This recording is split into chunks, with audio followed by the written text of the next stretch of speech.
Welcome back to Action 2 News at 6. 3 people appear in Manitowoc County Court today after allegedly stealing nearly $2,000 worth of items from a Walmart last week. Officials actually believe it could be part of a larger organized crime ring. Brandon Riley, Jade Sprang, and Alan Ritchie were already suspected in several other thefts from Walmarts in the area.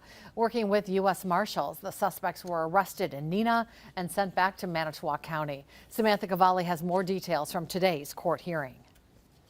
Back on September 24th, Manitowoc police received reports of stolen items from a retail location. 4 days later, the 3 suspects, 2 males and a female, were apprehended. Brandon Riley, Jade Sprang, and Alan Ritchie are facing felony bail jumping and felony retail theft in Manitowoc County. Manitowoc Assistant Police Chief Jason Freebooth says officers were dispatched for a complaint of 2 male suspects pushing carts of merchandise out of the store. The 3 suspects entered the store and began filling carts with expensive electronic merchandise. That's when the asset protection team were following them throughout the store.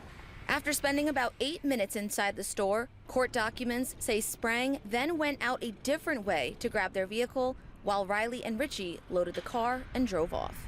Workers were able to grab the license plate of the vehicle, which law enforcement found out were stolen license plates.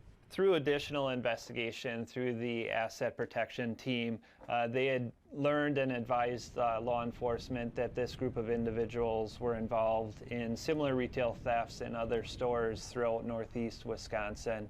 They were responsible for thefts in Sheboygan, Fond du Lac, Beaver Dam, and now in Manitowoc. The suspects are believed to have stolen around $6,000 worth of merchandise. Manitowoc police say that the 3 suspects apprehended could be facing other charges at the 3 cities where they have also been believed to have stolen merchandise. Samantha Cavalli, Action 2 News, Manitowoc.